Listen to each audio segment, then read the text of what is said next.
conectados. Me alegran verlos a muchos de ustedes ahí en la transmisión. Al hermano Sneider, a mi hermana Lucía. Espero se encuentren muy bien.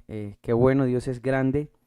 Estábamos orando por nuestra hermana Lucía. La estaban interviniendo y bueno, Dios fue bueno y todo está muy bien. Qué bueno, hermana Lucía, nos gozamos. La hermana Clara, la hermana Rica se queda Murillo. Espero, hermana, que usted no se quede atrás. La hermana Jimena, le envío un gran abrazo desde acá, desde Medellín. Qué gusto también verla por, por, por acá, por la página. Amén. Y bueno, a todos los que se conectan, hacen falta más ovejitas. Por ahí me hace falta una ovejita que siempre está ahí de primero. Bueno, me faltan dos, si puedo decirlo así. Bueno, sé que son más, pero hay dos que siempre se conectan de primero y están ahí al pendiente. Ah, ve, ahí llegó. ¿Sí ve? Yo les dije.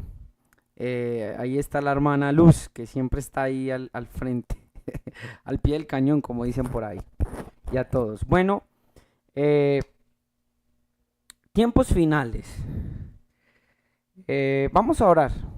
Antes que nada necesitamos orar y para poder comprender lo que vamos a estudiar en esta noche. Tiene que usted tener un corazón claro, ojos claros, tiene que tener un entendimiento, poderse abrir, no cerrarse. Ay, hermanos, sí que necesitamos renovar nuestro odre. Padre, gracias por esta noche, por esta gran oportunidad de estar juntos, de compartir.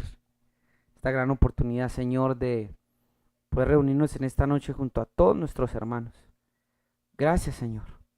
Gracias. Padre, permita que ahora mientras estudiamos tu palabra, tu Espíritu Santo, sea trayendo a nosotros conocimiento, revelación, instrucción. Y nos sea hablando y sea hablando al corazón de mis hermanos, para que puedan entender y haya revelación con respecto a los tiempos finales. Y cómo interpretar, Señor, tantas cosas que de alguna u otra manera se pueden sacar de contextos o de tiempo, Señor. Permita que tu pueblo, Señor, pueda estar apercibido y pueda entender. En el nombre de tu Hijo te lo rogamos, Señor, y pedimos tu dirección en esta noche, en el nombre de Yeshua. Amén. Listo, bueno, creo que se ha hablado mucho acerca de los eclipses. De hecho, hace poquito tuvimos uno del cual hablaron muchos profetas. Bueno, no sé si profetas, pero hablaron en las redes sociales algunas personas sobre lo que va a ocurrir y lo que significaba eh, este acontecimiento del eclipse. Y bueno, todos estaban al pendiente. De hecho, me acuerdo que compartí con algunos hermanos algún video sobre el eclipse. Eh, Sin embargo, creo que debemos de mirar algo. No podemos, hermanos, entrar en pánico. Creo que es una de las cosas. No podemos, a ver, ¿cómo me explico? No podemos dejarnos llevar por lo que digan todos. Porque, bueno, me decía un hermano, mira, hermano Daniel, yo he presenciado algunos eclipses, muchas cosas se han dicho desde hace algunos años, desde que yo era niño se decía esto, se decía aquello, es más, muchos se han fechado la venida del Señor Jesucristo en varias ocasiones y han fallado, hermano Dani. Entonces, creo, hermanos, que es menester que nosotros seamos entendidos, eh, es menester que nosotros tengamos el entendimiento, el conocimiento para poder discernir los tiempos, que era lo que estábamos viendo en otra ocasión. Entonces quiero comenzar con lo siguiente. Hay algo que sentí ayer de parte del Padre que trajo a mi corazón y en lo cual quiero hacer énfasis. Así que vamos a comenzar como una escala pequeña, lo que voy a enseñar a continuación, y luego lo vamos a enseñar a una escala mayor. Ya va a entender a lo que me refiero. Vamos a estudiar qué significan los 3 días y las 3 noches que el Señor Jesús pasó en el corazón de la tierra. Creo que Yejes, perdón, creo que sería el subtítulo, entendiendo los tiempos, 3 días y 3 noches. Y para eso, quiero que me acompañe por favor al libro de Mateo capítulo 12, versículo 38. Mateo capítulo 12, versículo 38. Vamos a leer todos juntos. Y dice de la siguiente manera. Entonces respondieron algunos de los escribas y de los fariseos diciendo, Maestro, deseamos ver de ti señal. Y él le respondió y les dijo, la generación mala y adúltera demanda ¿qué? Señal. Pero señal no le será dada, sino la señal del profeta Jonás. A la generación adúltera no se le dio ninguna otra ¿qué? Señal. Ahora, présteme mucha atención. Le preguntan los escribas y los fariseos, que eran los líderes religiosos del pueblo. Y sin embargo el Señor los llama generación ¿qué? Mala y adúltera.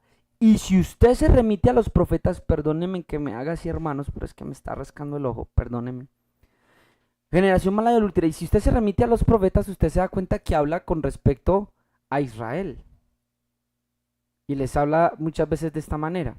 Dice, pero señal no les será dada, sino la señal del profeta Jonás. Versículo 40. Porque como estuvo Jonás en el vientre del gran pez 3 días y 3 noches, así estará el Hijo del Hombre en donde? En el corazón de la tierra 3 días y 3 noches. Siempre me he preguntado por qué 3 días, por qué no 2, por qué no 7, por qué exactamente era necesario que así como dice el libro de Jonás, que estuvo Jonás 3 días y 3 noches, ¿por qué? Fue una de las primeras preguntas que me hice. Otra pregunta que yo me he hecho es, ¿qué significan los 3 días? ¿Por qué 3 días y cuál es el significado de los 3 días? Y es algo que debemos de entender. Entonces, voy a decir algo que creo que ya lo he dicho en algunas de las enseñanzas y luego voy a volver a retomar acá.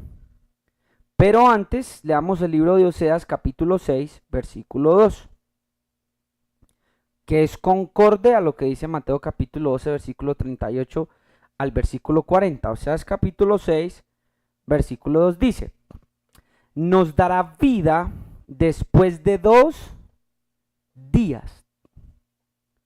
¿Cuándo estaba profetizado según Josea que el Señor iba a dar vida a su pueblo? ¿Después de qué? De 2 días.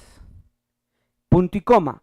En el tercer día nos resucitará y viviremos delante de Él.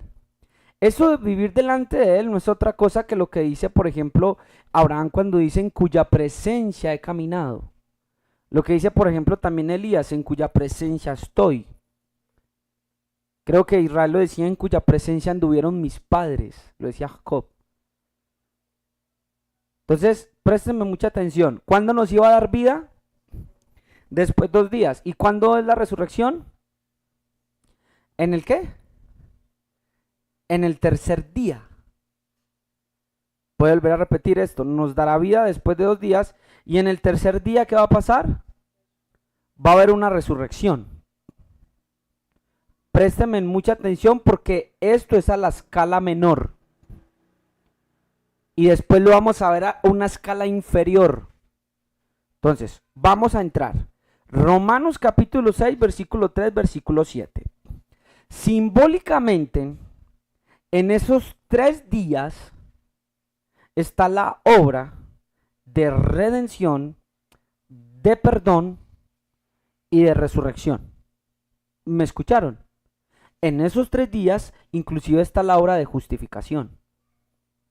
Lo vamos a comprobar con las escrituras. Entonces, ¿qué representan esos 3 días? Vamos a comenzar. Representa la muerte, representa la vida que Él nos da y la resurrección. Romanos 6:3 dice, ¿o no sabéis que todos los que hemos sido bautizados en Cristo Jesús, hemos sido bautizados en qué? ¿En qué? En su muerte. Porque somos sepultados juntamente con Él para muerte. ¿Por quién? Por el bautismo, a fin de que como Cristo resucitó de los muertos por la gloria del Padre, así también nosotros andemos en una vida ¿qué? Nueva. Y aquí ya estamos en ¿qué? Después de 2 días. Dice que nos dará vida después de ¿qué? 2 días. Y aquí está, así nosotros también andamos en una vida nueva. Porque si fuimos plantados juntamente con él en la semejanza de su muerte, así también lo seremos en la de su perdón, en la de su resurrección. Tercer día. En el bautismo está simbólicamente representado los 3 días del Señor Jesucristo. La obra de justificación, la obra de redención, la obra de resurrección. ¿Me siguen? En Cristo Jesús, mientras mi hermano Yehezkel busca Romanos capítulo 7, versículo 1, en Cristo Jesús, ¿cómo explico esto? Cuando usted lee el Nuevo Testamento, le voy a hablar de pronto desde un punto académico. Cuando lees el Nuevo Testamento, te vas a dar cuenta de lo que muchos académicos llaman el cuerpo místico del Mesías. Ellos lo llaman así, porque el Nuevo Testamento es su objeto de estudio. Y ellos entienden que el cuerpo del Mesías es un cuerpo místico. ¿Por qué? Porque nosotros somos el cuerpo de Cristo. Entonces ellos cogen algunas expresiones como estar en Cristo. Entonces usted va a ver que en el Nuevo Testamento se habla mucho de estar en Cristo, de ser sepultado con Cristo o en Él, o de viviendo en Él y para Él. Usted ya sabemos que no es el cuerpo místico de Cristo, sino que nosotros creemos que en realidad existe el cuerpo de Cristo, que es la iglesia. Nosotros somos su cuerpo. Ahora, mire lo que dice Romanos capítulo 7, versículo 1 al versículo 6, y es muy menester antes de explicar lo que voy a explicar que entendamos este pasaje. Estos pasajes son 3. Este es el segundo. Romanos 7, 1 dice: ¿acaso ignoráis, hermanos? Pues hablo con los que conocen ¿qué? La ley. Que la ley se enseñorea del hombre entre tanto que éste ¿qué? Vive. La ley no se puede enseñorear ¿de quién? De un muerto. La ley es dada para ¿quiénes? Para los vivos, no para los muertos. Le quiero mostrar que el Señor Jesús es mayor que la ley, porque Pablo dice que aunque sea que vivamos o que muramos, somos ¿de quién? Del Señor, pero la ley solo rige a los vivos, no a los muertos. Pero el Señor Jesús rige tanto a los vivos y a los muertos. Somos de Él tanto los vivos como de los muertos. Estamos unidos a Él. Eso es impresionante. Sea que vivamos o que muramos, somos del Señor. Versículo 2. Porque la mujer casada está sujeta por la ley al marido mientras éste ¿qué? Vive. Así que la ley solamente tiene poder del hombre mientras el hombre está vivo. Pero si el marido muere, ella queda libre de la ley ¿de quién? Del marido. Cuando hay muerte, ¿hay liberación de qué? Muy bien, hermana. Felicitaciones. En estos días se ganó un helado. Si el marido llega a morir, cuando hay muerte, hay liberación de ley. Va a entender un misterio. Versículo 3. Así que si en vida del marido se uniere a otro hombre, será llamada ¿qué? Adúltera. Pero si su marido muriere, es libre ¿de qué? De esa ley, de tal manera que si se uniere a otro marido, no será llamada como adúltera. Versículo 4. Así también vosotros, hermanos míos, habéis muerto a la ley mediante ¿cuál cuerpo? El de Cristo. Présteme atención. ¿Qué le quiero decir esto? Una hermana en estos días me llamó y me preguntó: bueno, hermano Daniel, necesito entender algo. ¿Por qué si el Señor Jesús dice en Mateo capítulo 5, versículo 17 al 19, que no lo vamos a colocar, lo voy a leer, lo voy a parafrasear rápidamente? Yo no he venido a abrogar la ley, o no he venido a abolir ni a violar la ley, sino que yo he venido a cumplirla. Porque de cierto que se cumplirá hasta el carácter más pequeño y el más grande de la ley. Han de cumplirse. Entonces me decía, hermano Daniel, entonces, ¿cómo entender lo que ahora estamos enseñando, que no estamos bajo la ley? Y este es el misterio. La ley no fue quitada. ¿Qué fue lo que pasó? que nosotros morimos a ella. Voy a volver a repetir eso. Es menester que entendamos esto para lo que viene después.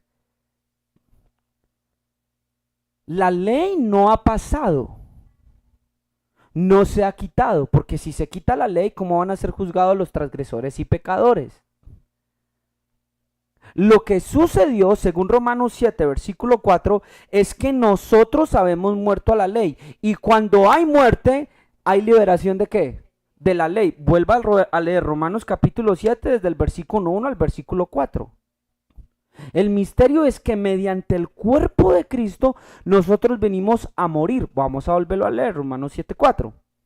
Así también vosotros, hermanos míos, habéis muerto a la ley mediante el cuerpo de Cristo, para que seáis de otro. ¿Cómo así? Sí, ya no vas a estar bajo la ley, vas a tener otra unión. ¿Cuál? Del que resucitó de entre los muertos,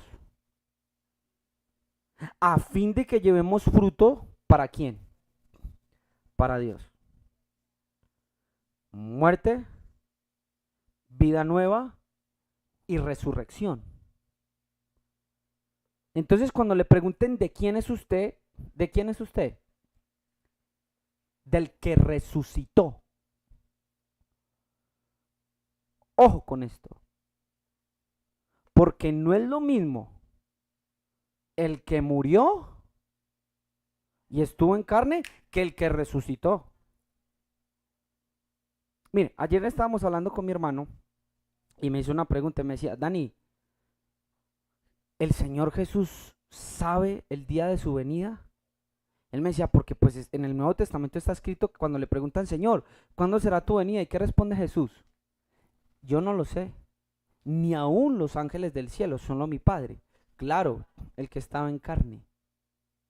Pero cuando usted lee Apocalipsis capítulo 1, versículo 1, dice, revelación que Dios le dio ¿a quién? A Jesucristo, para mostrarle las cosas que han de suceder pronto. Y él se las declaró a su ángel y su ángel se las declaró a su siervo Juan. El resucitado se le da todas las cosas. En su forma humana, él se había despojado de su gloria, de su esplendor y también de su omnisciencia. Pero cuando vuelve y recupera, dice que Dios le exaltó por encima de todo. Vuelve y recupera la gloria, la honra, el poder, las riquezas, todo. Así que el resucitado sí sabe el día de su venida. Entonces usted es del resucitado y eso implica, hermanos, muchas cosas. Entonces el misterio es que el Señor Jesús muere y al morir, nosotros estando en Él, que es la expresión que usted va a ver siempre en el Nuevo Testamento, Pablo la usa mucho en Él, estando en Él, juntamente con Él, dice que estamos sentados en lugares celestiales, dice que Dios nos ha dado vida. Muchos versos, es que sin Él, hermano, sin estar pegados a Él, yuca. Me había hecho un hermano a propósito, hermano Daniel, no volví a decir yuca. Entonces, habéis muerto a la ley mediante el cuerpo de quién? De Cristo, para que seáis de otro, el que resucitó desde los muertos, a fin de que llevemos fruto para quién? Para Dios. Entienda el misterio del pámpano. ¿Qué dice Juan capítulo 15? No lo vamos a buscar, se los voy a parafrasear. Dice, yo soy la vid. ¿Y ustedes son qué? ¿Ustedes son qué? Las ramas, los pámpanos. Y así como el pámpano no puede llevar frutos, ¿y qué? Si no está unido a quién? A la vid. El Señor Jesús es a quien nosotros estamos unidos ahora, no a la ley.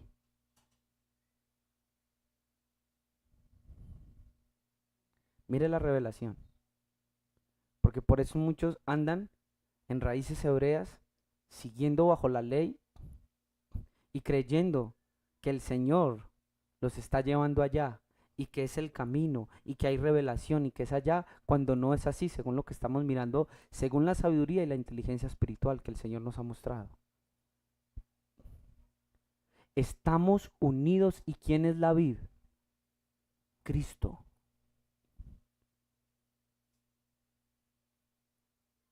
Por eso él dice, todo pámpano que en mí no lleve fruto, porque estás es unido a Él. Versículo 5. Porque mientras estábamos en la carne, las pasiones pecaminosas que eran por la ley obraban en nuestros miembros llevando fruto para muerte. Versículo 7. Pero ahora estamos libres, ¿qué? De la ley. Por haber muerto para aquella en que estábamos, ¿qué? Sujetos. De modo que sirvamos bajo el régimen nuevo del espíritu y no bajo el régimen viejo de la letra. Mire que cuando hay muerte, hay liberación de ¿qué? De ley. Yo le decía a los hermanos, y no solo de la ley, de la Torá, en el caso de Israel, sino de muchas leyes que heredamos de nuestros padres, sino de muchos códigos y de muchas legislaciones que ancestros, brujos y ataduras de jefes y de autoridades que habían puesto sobre ¿quién? Sobre nosotros. De ahí la importancia de tomar la Santa Cena y entrar en el nuevo pacto, porque cuando entro en el nuevo pacto, todos los pactos anteriores ¿qué? Quedan obsoletos a la luz del nuevo pacto.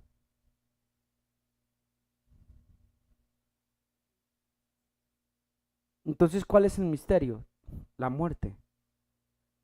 Se ha muerto. Por eso el Señor Jesús tenía que morir. Hermano Daniel, pero ¿por qué Cristo se sometió a la ley y cumplió la ley? Claro, estaba en su forma de siervo, pero al morir quedó libre de la ley. Y cuando se levanta entre los muertos, dice Romanos 1:3, que es declarado un hijo de Dios. ¿Cómo así, hermano Daniel? ¿Puedo concebir un hijo de Dios sin ley? Sí, es bíblico. Cristo Jesús resucitado sin ley, porque ya había muerto a ella, y nosotros también podemos ser declarados hijos de Dios.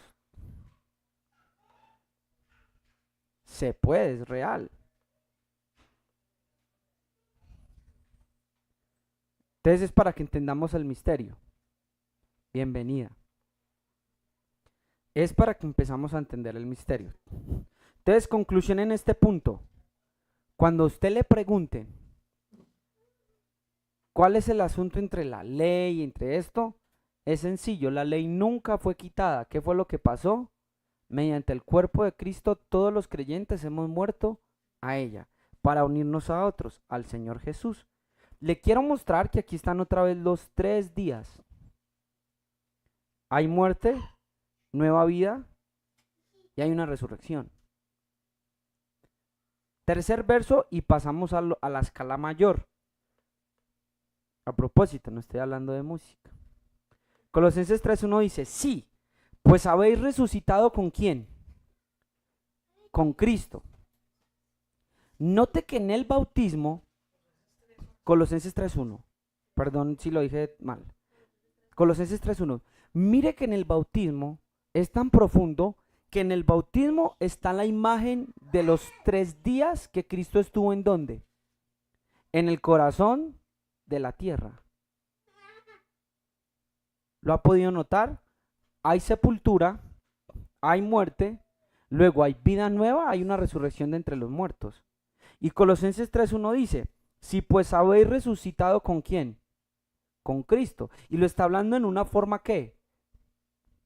Figurativa, metafórica.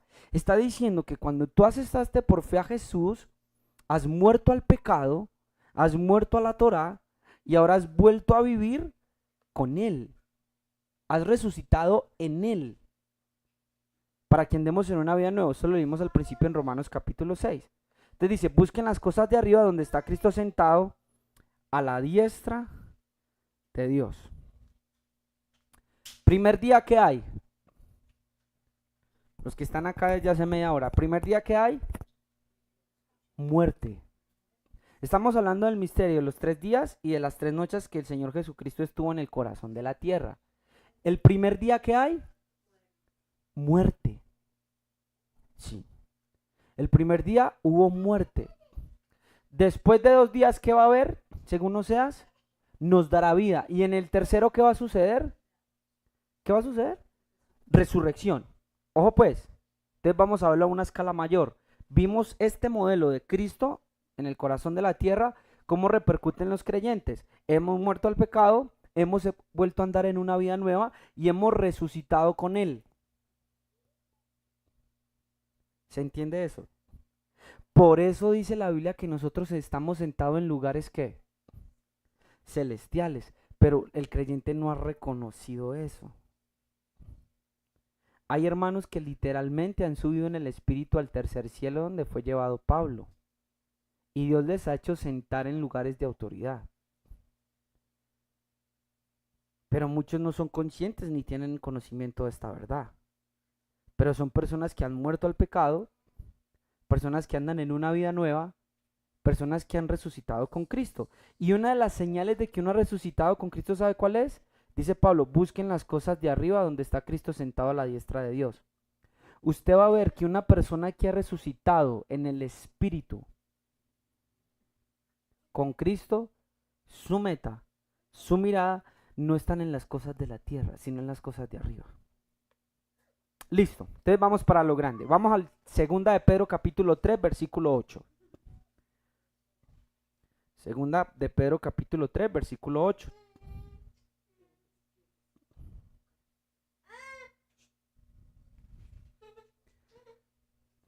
Segunda de Pedro capítulo 3, versículo 8. Miren lo que dice. Pero amados, no ignoréis esto, que no podemos ignorar. Que no, porque él está hablando acerca de la venida de nuestro Señor Jesucristo. ¿Y que no podemos ignorar? Que para el Señor un día es como ¿qué? Como 1000 años. Y 1000 años como un día. Así que a una gran escala, ¿qué representan los 3 días que nos habla en Oseas? Ya lo dijimos, pero a gran escala entonces, ¿qué simboliza? 3 días a gran escala, ¿qué serían?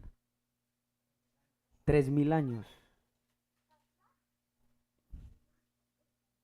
Ojo pues, estamos en Oseas capítulo 6, versículo 2, que dice que en el segundo día, después de 2 días, nos dará vida y en el tercer día nos resucitará. Y está diciendo Pedro, ustedes no ignoren que para el Señor un día es como 1000 años y 1000 años como un día. Así que yo puedo entender que el Señor Jesús, ¿cuánto tiempo estuvo en el corazón de la tierra? Desde la perspectiva del Padre.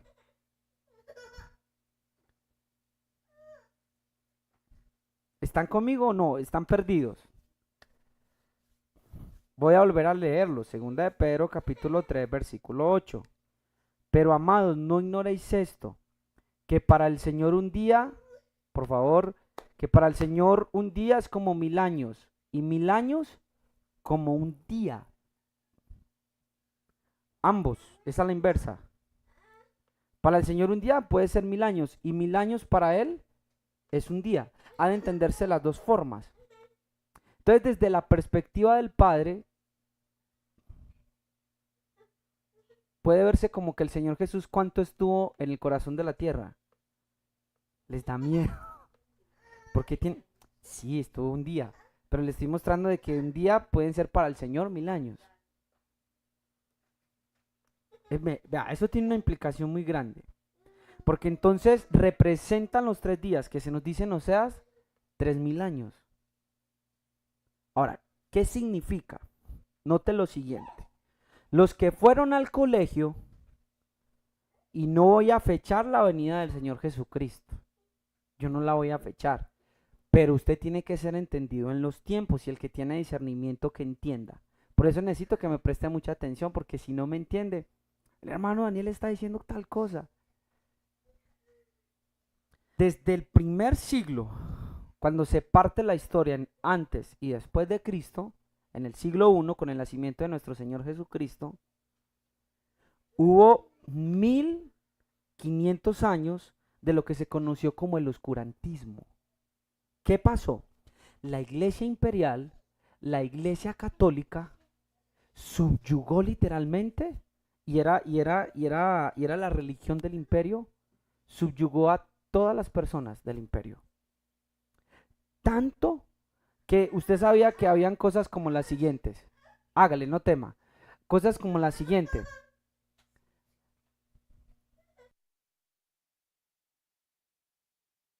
Cosas como las siguientes, mire.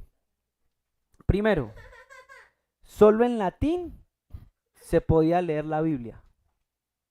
Y solo los sacerdotes, los que intentaban traducir la Biblia, eran ¿qué? Muertos o quemados, muertos de alguna manera o quemados en la hoguera. Era tanto, hermanos, que cualquiera que se opusiera a las doctrinas o los pensamientos que tenían los padres de la iglesia, eran ¿qué? Mandados a morir. Hubo literalmente, escúcheme bien, 2 días, o por decirlo de otra cosa, 2 milenios de ¿qué?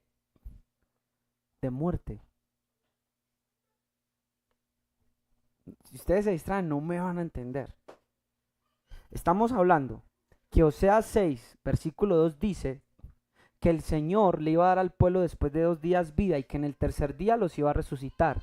A una escala pequeña representan los 3 días que estuvo Jesús en el corazón de la tierra y la resurrección. ¿Cómo nos afecta eso a nosotros?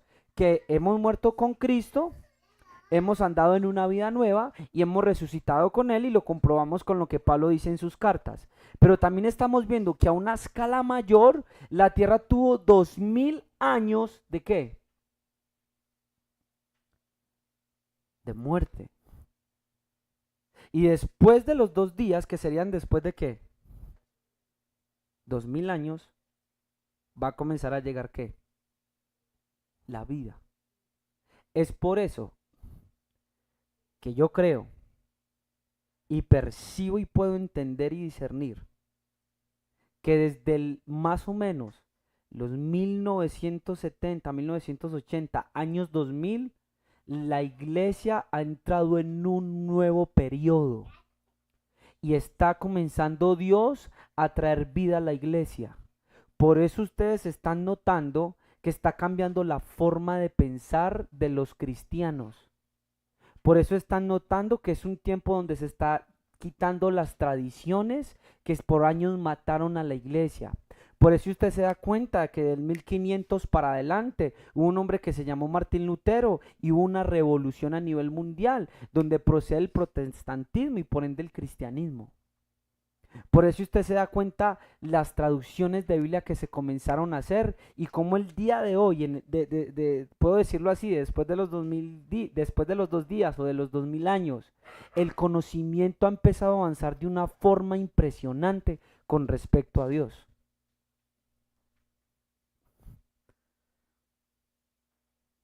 ¿Me siguen o no? Así que si estamos después de los 2000 años, escuche esto, significa que estamos en la generación donde empezó a atardecer para la muerte y está empezando a amanecer para la vida, porque tiene que venir la vida para que haya una ¿qué? Una resurrección. Yo ayer me impacté, yo entré al cuarto de mi hermano rápidamente y le dije, vení que te tengo que contar algo. Porque según lo que percibo y según lo que estoy discerniendo, nosotros estamos en una generación donde está empezando a amanecer y van a empezar a surgir cosas nuevas de parte de Dios. Jóvenes intrépidos van a salir como fares rompiendo marcos, rompiendo cercos que los hombres han hecho con sus leyes, con sus tradiciones. No estoy hablando de insujeción ni de desobediencia. Estoy hablando de hombres por el Espíritu Santo. Usted sabe que Fare significa el que abre brecha, así como el Señor Jesús, que vino a abrir brecha, el que abre caminos. Hermanos, usted está en una generación donde estamos recibiendo y donde la iglesia tiene que recibir vida, porque está próximo a la resurrección a nivel global, a nivel de masa, de parte de nuestro Señor Jesucristo. Pero primero tenemos que recibir ¿qué? Vida.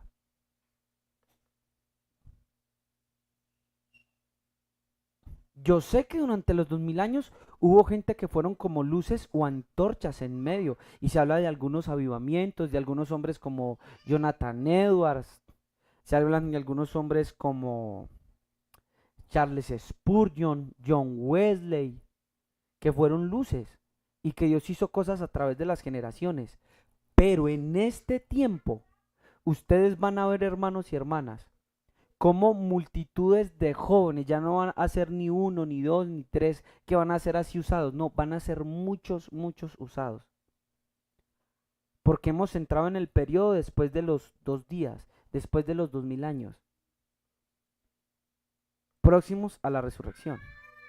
Así que vamos a experimentar la vida dentro de las iglesias, así como ocurrió en el primer siglo.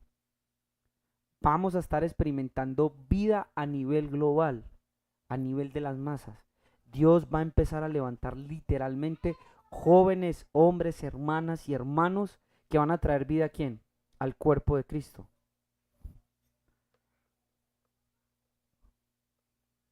No sé si se entiende.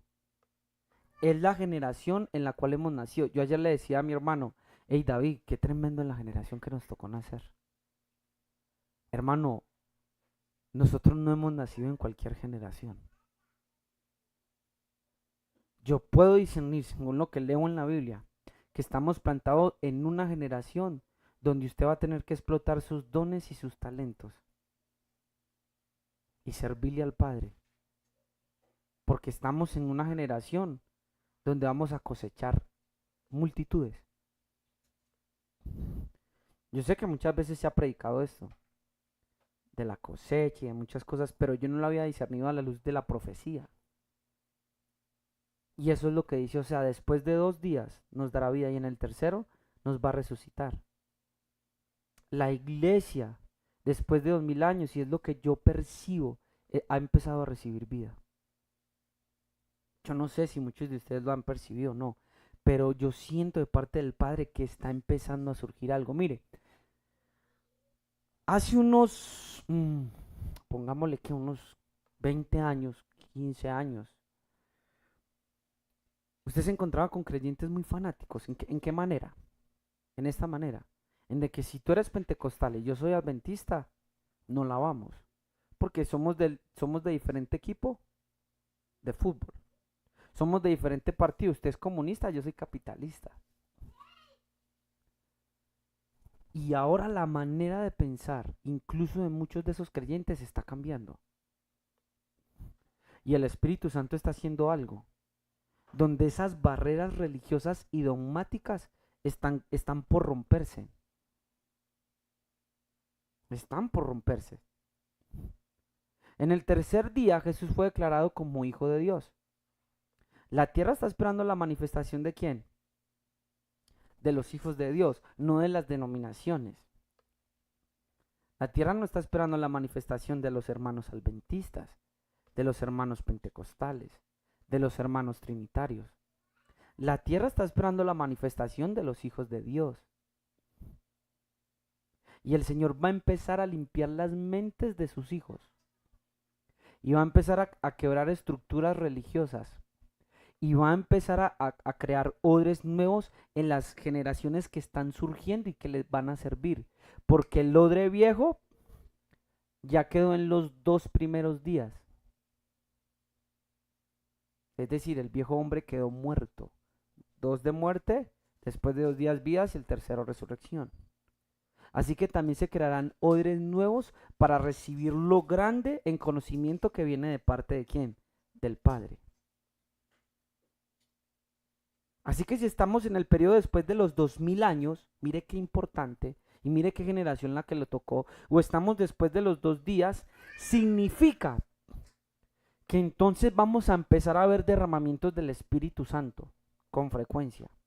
Significa que vamos a ver la lluvia descendiendo.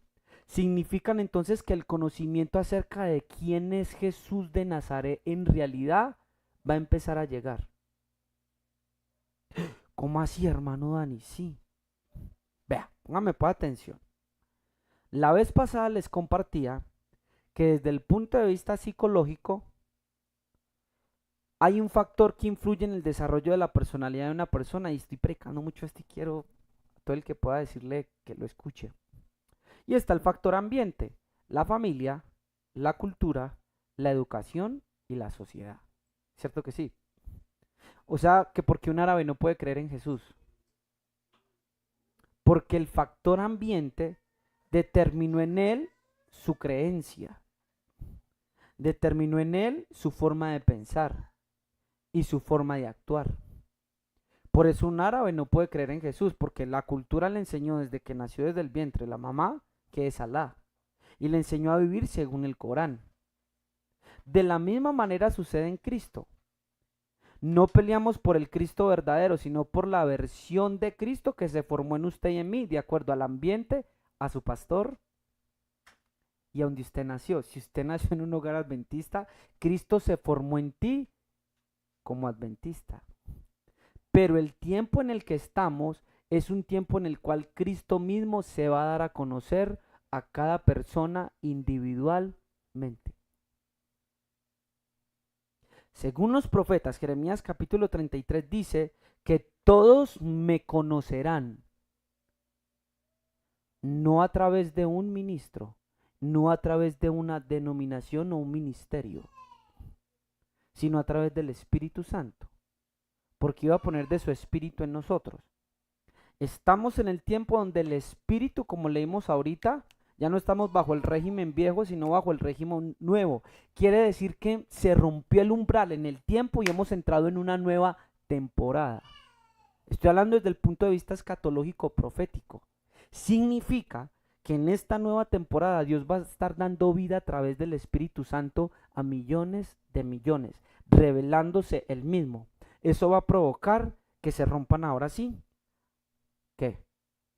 Los dogmas y tradiciones de los hombres. No se extrañe si usted va a ver un testigo, un pentecostal con un testigo de Jehová, unidos en un mismo sentir y tal vez unidos orando. No nos extrañemos si empezamos a ver convenciones donde trinitarios y unicitarios estén como uno solo. A usted le parece imposible. Pero cuando el Espíritu se revela, el mismo Espíritu se une con el Espíritu del Señor. Llegó el tiempo y llegó la hora donde las antiguas leyes que tenían atadas a la iglesia van a quedar rotas. Y no solo hablé de la ley para los judíos, sino leyes de hombres, dogmas de hombres que se han enseñado desde púlpitos. A propósito, ¿usted sabía que la Biblia dice, aprendan de mí que soy manso y qué? Nunca dijo, aprendan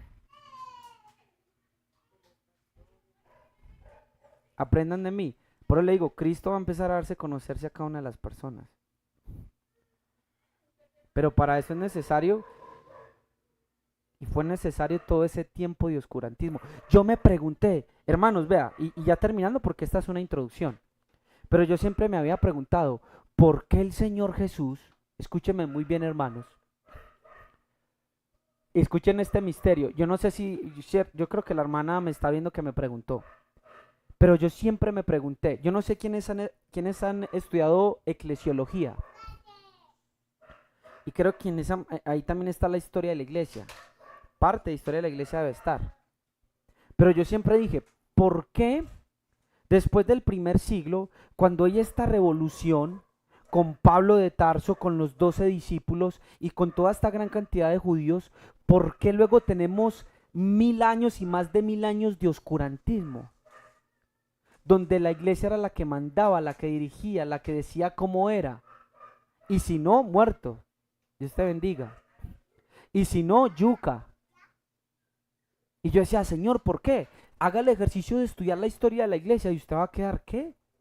Mueren Pablo, mueren los primeros discípulos y luego esto ¿qué pasa? Se vuelve nada. En el sentido de que ya los hombres empiezan a dar sus doctrinas, nace la iglesia imperial, nace la iglesia católica. 1500 años de opresión, por decirlo así. De falsas creencias. Y yo decía, ¿por qué? Era necesario. Porque son 3 días.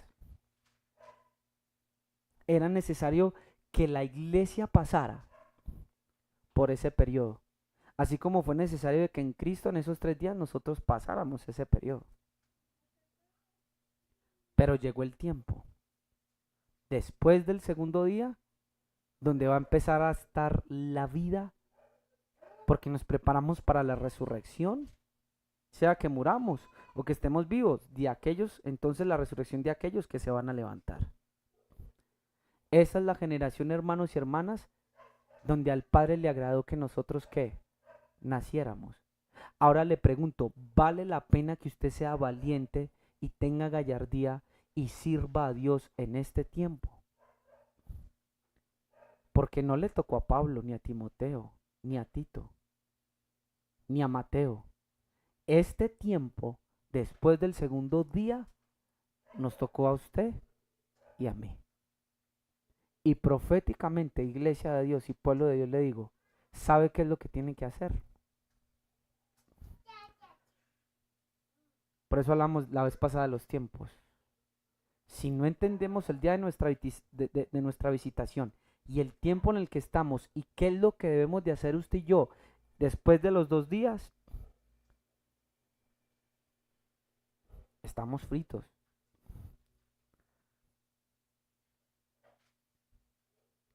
Estamos en la generación de los restauradores, estamos en la generación de los Elías, estamos en la generación de los Noé y estamos en la generación de los Enoc. Creo que eso nos va a tomar otras enseñanzas más. Pero quería dejarlos con esta introducción a los tiempos finales. Qué bueno que aprendamos a discernir los tiempos. Y qué bueno que aprendamos a conocer cuál es la generación en la que estamos y cuál es el designio de Dios para nosotros en este tiempo. Y que usted tome su asignación y se levante. Porque para eso hay esperanza, siempre lo habrá. Pero levántense. Levántense y cumplan con su asignación. Y disciernan el tiempo en el que están y qué han de hacer. Entonces, cuando discernamos y entendamos los tiempos, no vamos a estar, ¿qué? Sujetos a miedo. La gente está temerosa por si viene el Señor Jesús. Pero creo, en parte, que nuestro temor primario debería ser si estamos cumpliendo con la asignación y estamos discerniendo el tiempo en el que estamos y qué nos compete hacer. Porque ¿para qué quieres presentarte delante de tu Señor si a lo que Él te envió, en el tiempo que Él te envió, no hemos hecho nada?